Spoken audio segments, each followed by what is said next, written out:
Condena ajena.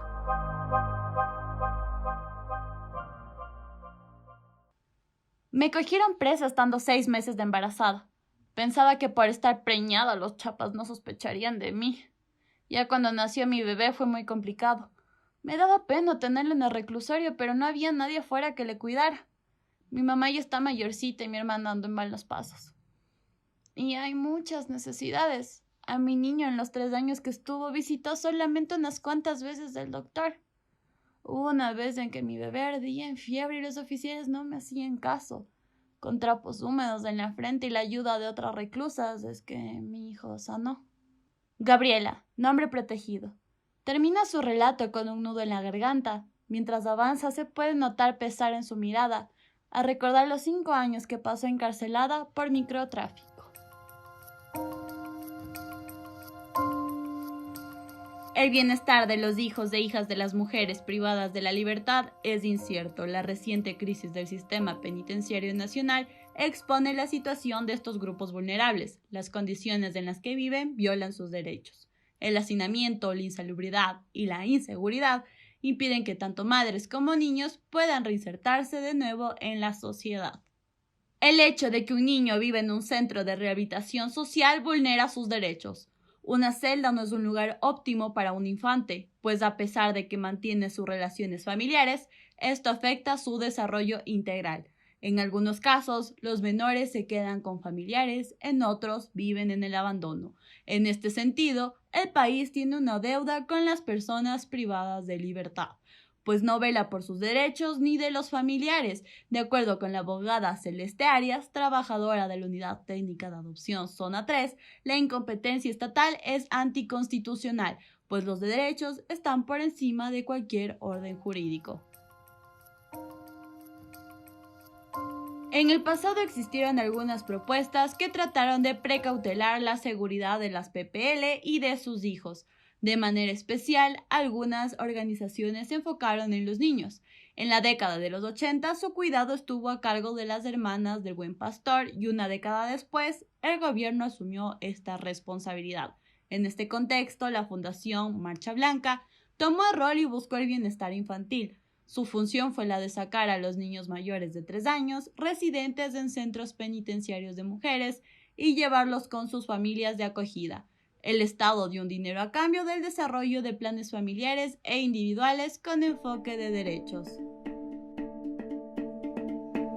En 2010, la Fundación Marcha Blanca abandonó el proyecto y designaron a la Fundación PAN como ejecutora. Durante esta etapa se asignaron becas de $100 y se atendió a un grupo de 600 personas entre niños y padres de acogida. Sin embargo, el programa fracasó por los lineamientos del INFA.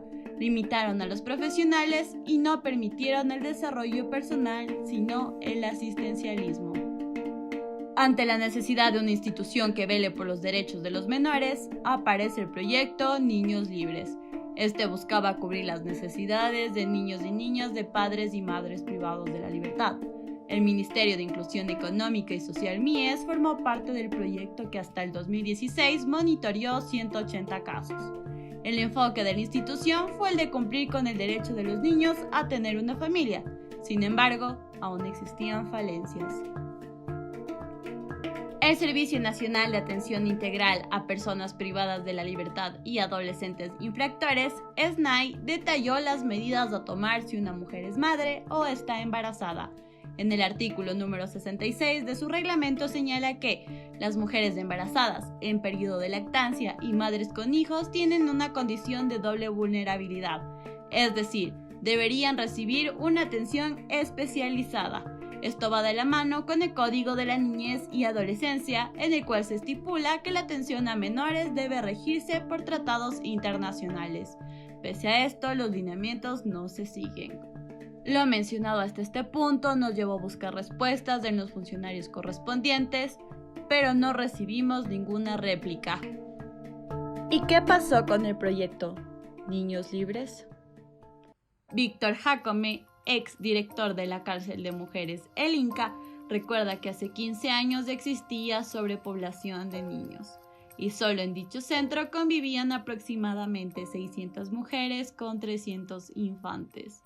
Debido a los atropellos que se estaban cometiendo a los derechos de la niñez y adolescencia, se realizaron reformas en el sistema penitenciario, reduciéndose la cantidad de párvulos. En el 2004, la directora nacional de Promoción y Protección de Niños, Niñas y Adolescentes de la Defensoría del Pueblo, Lorena Chávez Ledesma, presentó el proyecto Niños Libres, con el fin de que los niños que vivían en las cárceles del país sean reubicados fuera de estas. Esto demostró un interés por parte del Estado ante la situación de los infantes, pues a pesar de ser inocentes, compartían una condena junto a sus progenitoras. Camila Velandia, exfuncionaria de la cárcel del Inca, comenta que en dicho lugar llegaba a haber casos excepcionales. Recuerda asombrada el caso donde una madre vivía con sus 6 hijos en este reclusorio. Los 3 primeros niños ya eran adolescentes, tendrían entre 16 a 12 años.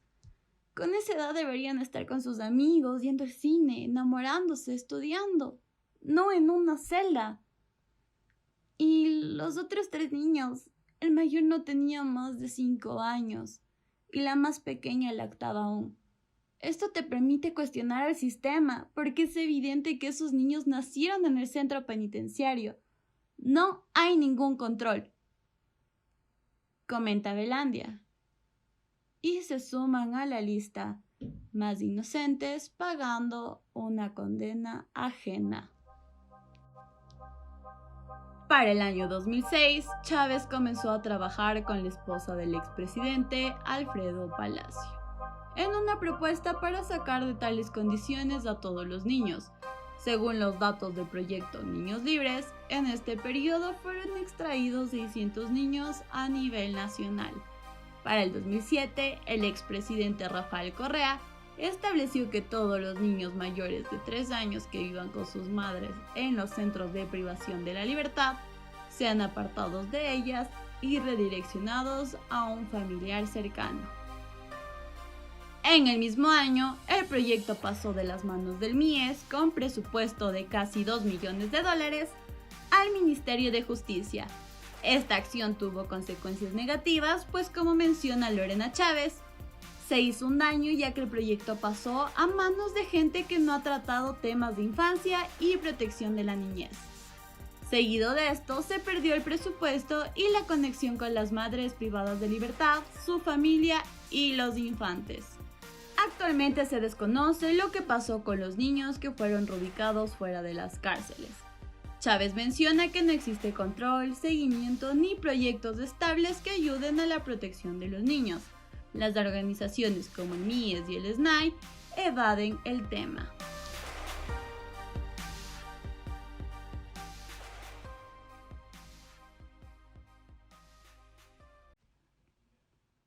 La situación actual. Actualmente, las madres privadas de libertad con niños pequeños menores de 3 años y lactantes se encuentran en el Centro de Rehabilitación Chillo Gallo. A pesar de que cuenta con espacios recreacionales para los niños, las habitaciones son reducidas e inapropiadas para el desarrollo de estos. Además, las raciones de comida no son adecuadas para una madre en estado de gestación, en lactancia y niños que ya consumen alimentos sólidos, pues estos son escasos, por no decir nulos. Según el informe Mecanismo Nacional de Prevención de la Tortura, Tratos Crueles, Inhumanos o Degradantes, presentado por la Defensoría del Pueblo, se garantiza que las PPL reciban las 3 comidas diarias, pero a las que viven junto con sus hijos, a pesar de ser un grupo prioritario, no se les adiciona una porción extra para sus infantes. Las PPL expresan malestar al no tener los alimentos adecuados, ya que sus niños pueden llegar a sufrir desnutrición ante esta situación. Las madres prefieren no comer para alimentar a sus hijos. Desde la implementación del proyecto Niños Libres, es posible notar una variación en la población carcelaria. A pesar de que el número de mujeres privadas de libertad ha ido en aumento, no existen datos oficiales que mencionen el número de niños y niñas que comparten sentencia con sus madres. Actualmente la población materna se divide en 3 grupos. Primero, madres con hijos fuera de los centros penitenciarios. Segundo, madres con niños hasta los 36 meses de edad.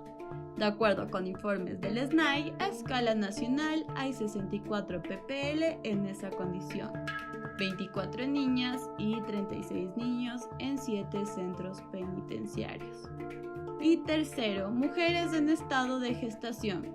Existen actualmente 21 casos de este grupo.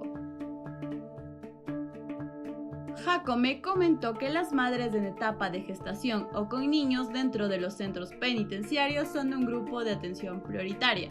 Por dicho motivo, se han habilitado centros específicos para que las PPL que se encuentran con sus hijos en los centros de privación de libertad, mismos que poseen guarderías o espacios de convivencia para los pequeños.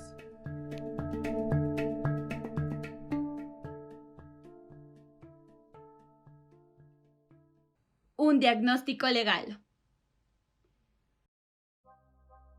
El 24 de enero de este año, la Comisión Especializada Permanente de Protección Integral a Niños, Niñas y Adolescentes de la Asamblea Nacional decidió archivar el proyecto del nuevo Código de la Niñez y Adolescencia.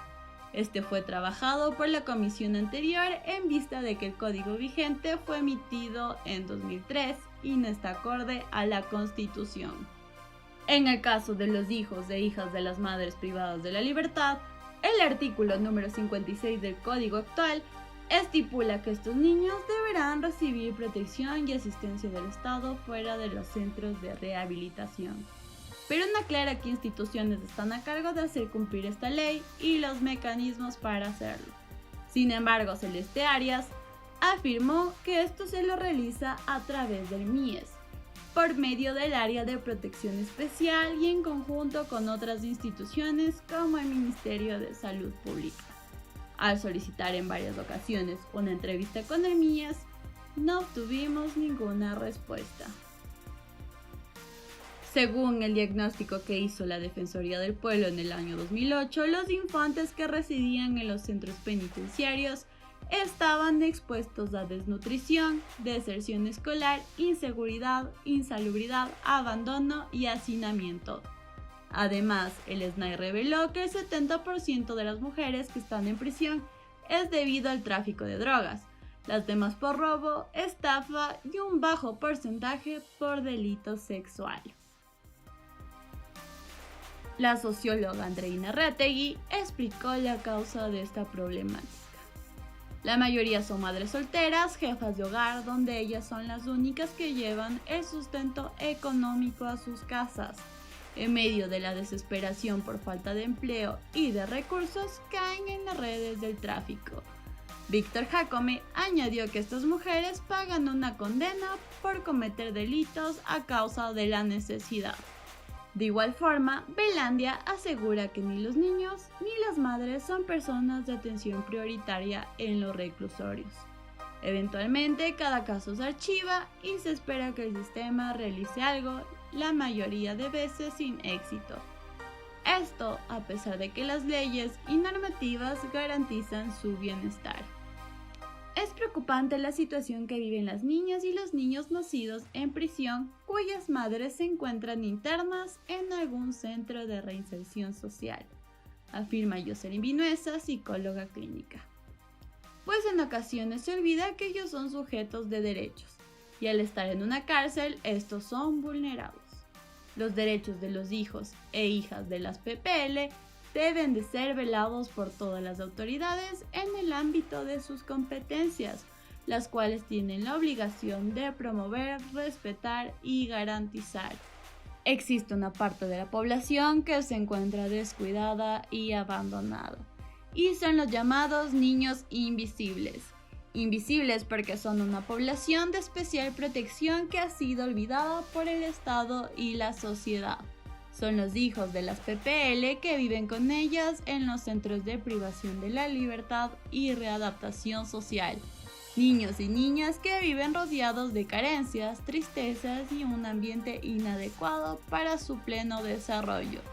Nacen y van creciendo tras las rejas, purgando una condena por delitos que no cometieron.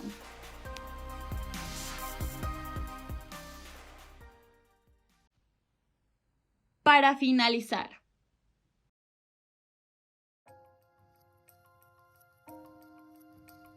por medio de una ardua investigación, se ha contactado con varias personas que profundizan en el tema, especialmente conocedores de derechos humanos, sociólogos y personas que han asistido en los centros en los que se encuentran las mujeres privadas de la libertad y sus hijos.